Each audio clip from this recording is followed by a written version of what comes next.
Chapter 6. "These are the things I wanted you to see," said Gert Gram, rising. He had been on his knees, looking for something on the lower shelf of his safe. Jenny pushed the sketchbooks aside and pulled the electric lamp nearer. He wiped the dust from the big portfolio and placed it before her. "I have not shown these to anybody for a great many years, or looked at them myself. But I have been wanting you to see them for some time. In fact, from the day I called on you at your studio. When you came here to look at Helge's picture, I meant to ask you if you cared to see them. And all the time you were working close by here. I had it in my mind. It is strange to think, Jenny, that here in this little office I have buried all my dreams of youth. There in the safe they lie like corpses in their tomb, and I myself go about a dead and forgotten artist." Jenny said nothing.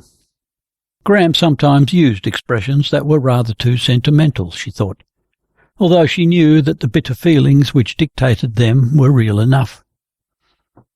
In a sudden impulse, she bent forward and stroked his grey hair. Gert Gram bowed his head as if to prolong the slight caress, and, without looking at her, untied the portfolio with trembling hands. She realized in surprise that her own hands shook as she took the first sheet from him, and she felt a strange fear and oppression at heart, as of a danger threatening. She was suddenly afraid when she realized that she did not want anybody to know of her visit, and that she dared not tell Helge about it. At the mere thought of her lover, she became depressed. She had long since consciously stopped analyzing her real feelings for him. She did not want to heed the foreboding that crossed her mind at this moment, nor to let herself be disturbed by inquiring into Gert Gram's feelings for her. She turned over the sheets of the portfolio with the dreams of his youth. It was a melancholy business. He had told her about this work often when they were alone, and she understood that he thought he had been born an artist for the sake of this and nothing else. The pictures hanging in his home he called the amateur work of a conscientious and diligent pupil, but these, they were his own. They were illustrations to Landstadt's folk songs. At first sight, these big sheets, with frames of Roman foliage and ornate black-letter writing, were good enough. The colouring was pure and effective in most of them, in some really fine, but the figures in the vignettes and borders were without style and life, although the miniature drawings were correct in every detail. Some of them were naturalistic, others approaching Italian medieval art to such an extent that Jenny recognized certain Annunciation angels and Madonnas in the cloaks of knights and maidens, and the leaves in gold and purple she remembered having seen in a book of Mass in the San Marco library. The words of the songs looked very strange, hand-printed in elegant monastic Latin types. In some of the larger full-page illustrations the composition was Baroque, a direct copy of Roman altar pictures. It was an echo of all he had seen and lived among and loved, an echo of the melody of Gert Gram's youth. Not a single note was his own, but this melody of many notes was resounded in a particularly soft, melancholy tone. "You don't quite like them," he said. "I can see that you don't." "Yes, I like them. There is much that is pretty and delicate about them. But, you know—" She searched for the right expression. "The effect is a little strange on us, who have seen the same subjects treated differently, and so perfectly, that we cannot conceive them treated in another way." He sat opposite her, resting his chin in his hand. By and by he looked up, and she was sad at heart to meet his eyes. "I seem to remember them as being much better than they are," he said quietly, trying to smile. I have not opened this portfolio for many a year, as I told you. I have never quite understood that you were so attracted by the later Renaissance and the Baroque, she said, to divert the conversation. I am not surprised, Jenny dear, that you don't understand it. He looked into her face with a melancholy smile. There was a time when I believed in myself as an artist, but not so completely that I did not have a slight doubt sometimes. Not of succeeding to express what I wanted, but as to what I really wanted to express. I saw that romantic art had had its day and was on the decline. There was decadence and falsehood all along. And yet in my heart I was devoted to romance. Not in painting alone, but in real life. I wanted the Sunday peasants of romance, although I had lived long enough in the country as a boy to know they did not exist. And when I went abroad, it was to the Italy of romance I turned my steps. I know that you and your contemporaries seek beauty in things as they are, tangible and real. To me, there was beauty only in the transformation of reality, which had already been done by others. In the 80s there came a new art creed. I tried to adopt it, but the result was lip service only, for my heart rebelled against it. But reality, Gert, is not a fixed conception. It appears different to everyone who sees it. An English painter once said to me, "There is beauty in everything. Only your eyes see it, or do not see it." I was not made to conceive reality, only the reflection of it in the dreams of others. I lacked entirely the capacity to form beauty for myself out of the complexity of realities. I knew my own ineffectiveness. When I came to Italy, the Baroque took my heart and fancy. Can you not understand the agony of my soul on realizing my inefficiency? I have nothing new or personal wherewith to fill up form, only develop the technique in soaring fancies, breakneck foreshortenings, powerful effects of light and shade, and cunningly thought-out compositions. The emptiness of it all is to be hidden under the ecstasy. Contorted faces, twisted limbs, saints, whose only true passion is the dread of their own engulfing doubt, which they try to drown in sickly exaltation. It is the despair of the good, the work of an epigon school wishing to fascinate, mostly themselves. Jenny nodded. What you say, Gert, is at least your own subjective view. I am not so sure that the painters you speak of were not highly pleased with themselves. He laughed and said, Perhaps they were, and perhaps this is my hobby horse, because for once I had, as you say, a subjective view. But the picture of your wife in red is impressionistic, excellent. The more I look at it, the more I like it. Yes, but that is a solitary instance. After a pause he said, When I painted it, she was all the world to me. I was very much in love with her, and I hated her intensely already. Was it because of her you gave up painting? Asked Jenny. No, all our misfortunes are of our own making. I know you don't have what they call faith. Neither have I. But I believe in a God, if you like, or a spiritual power which punishes justly. She was a cashier in a shop in the High Street. I happened to see her there. She was remarkably pretty, as you can see still. One evening when I went home, I waited for her and spoke to her. We made friends, and I seduced her, he said in a low and harsh voice. And you married her because she was going to have a child. I thought so.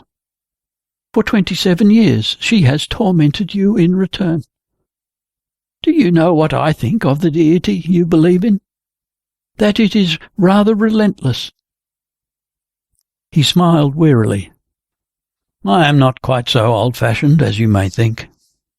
I don't consider it a sin if two people who love and believe in one another join their lives in a lawful or unlawful way.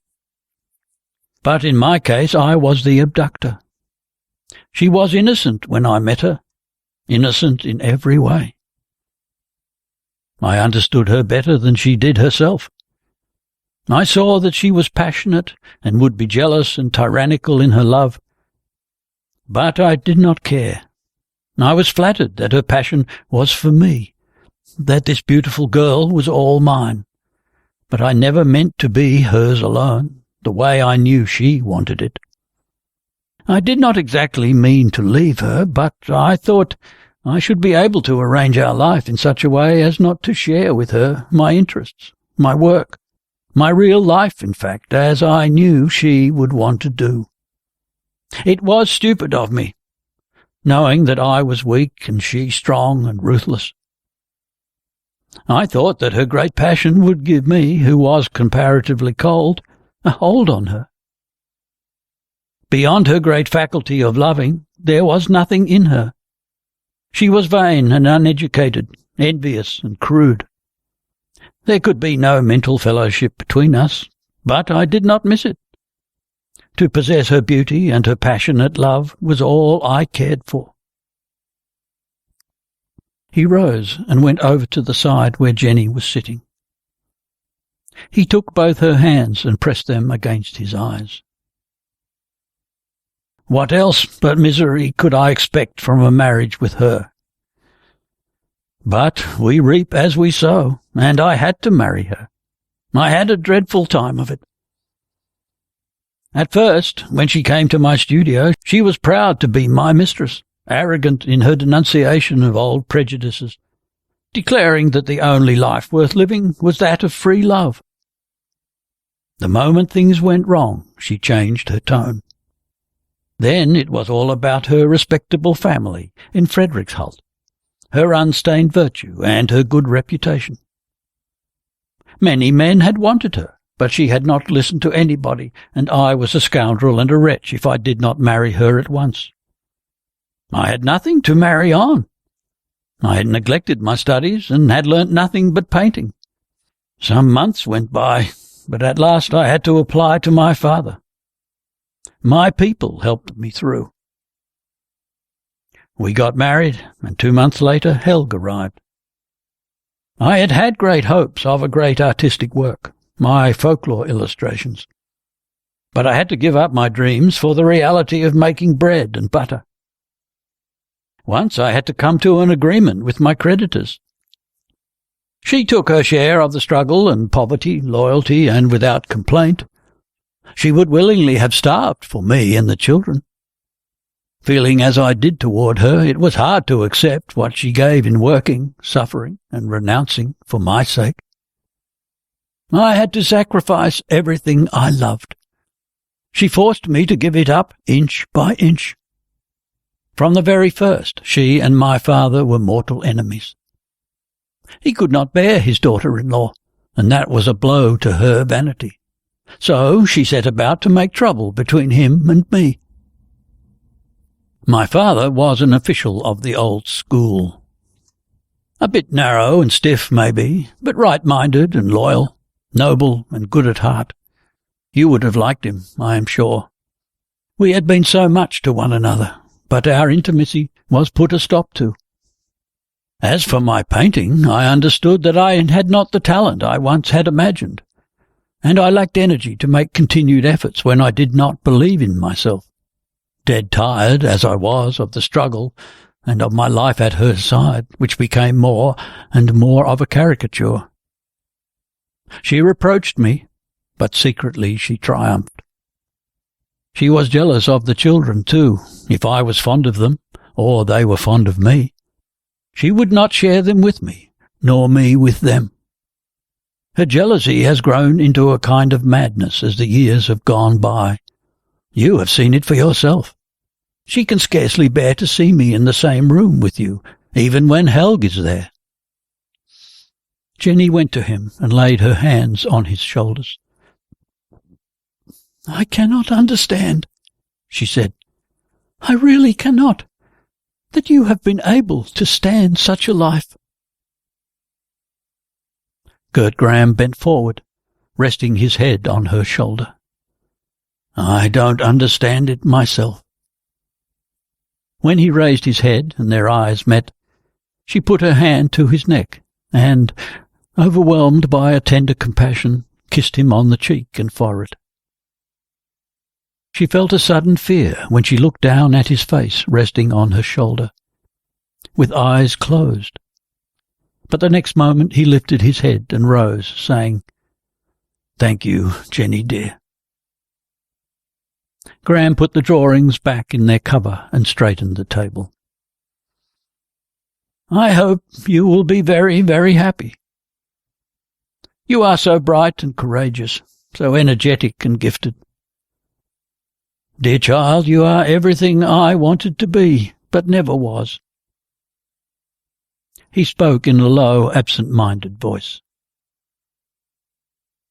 "I think," he said a moment later, "that when relations between two people are new, before their life is perfectly accorded, there are many small difficulties to overcome. I wish you could live elsewhere, not in this town. You should be alone, far from your own people, at first at least." "Helge has applied for a post in Bergen, as you know," said Jenny, and the feeling of despair and anguish again seized her when she thought of him. "Do you never speak to your mother about it? Why don't you? Are you not fond of your mother?" "Of course I am fond of her." "I should think it would be a good thing to talk to her about it, get her advice." "It is no good asking anybody's advice. I don't like to speak to anyone about these things," she said, wishing to dismiss the subject.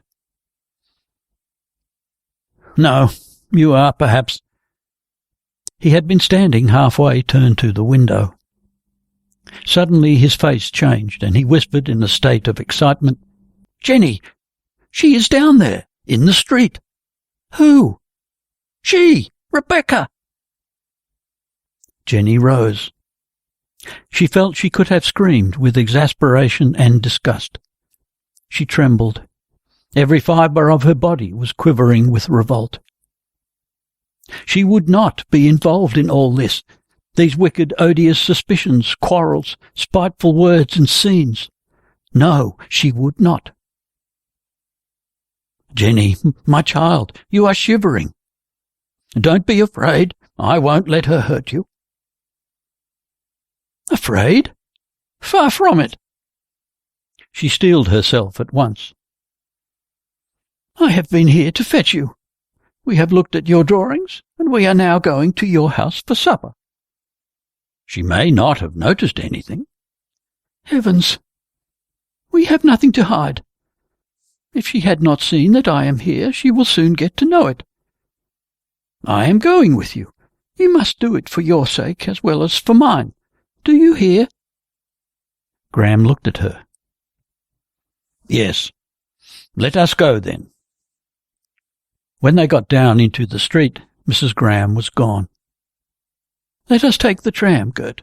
It is late," she said, adding in a sudden temper, "Oh, we must stop all this, if only for Helge's sake." Mrs. Gram opened the door. Gert Gram ventured an explanation. Jenny looked frankly into the angry eyes of his wife. "I am sorry Helge is out for the evening. Do you think he will be home early?" "I am surprised you did not remember it," Mrs. Gram said to her husband. "It is no pleasure to Miss Wing to sit here with us two old people." "Oh, that is all right." "I don't remember hearing that Helge was going out this evening," said Gram. "Fancy your coming without any needlework," said Mrs. Gram, when they were sitting in the drawing-room after supper.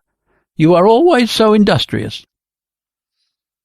"I left the studio so late. I had no time to go home in between." Perhaps you could find me something." Jenny conversed with Mrs. Gram about the price of embroidery patterns at home and in Paris, and about the books she had lent her. Gram was reading. Now and again she felt his eyes on her. Helge returned about 11. "What is the matter?" he asked, when they walked down the stairs. "Has there been a scene again?" "No, not at all," she replied in a short, irritated voice. "I suppose your mother did not like my coming home with your father." "It seems to me, too, that you need not have done it," said Helge humbly. "I am going home by tram." Overwrought and unable to control herself, she pulled her arm out of his. "I cannot stand any more tonight, and I will not have these scenes with you every time I have been to your home. Good night." "Jenny! Wait! Jenny!" He hurried after her, but she was already at the stop when the tram came, and got in, leaving him without a word.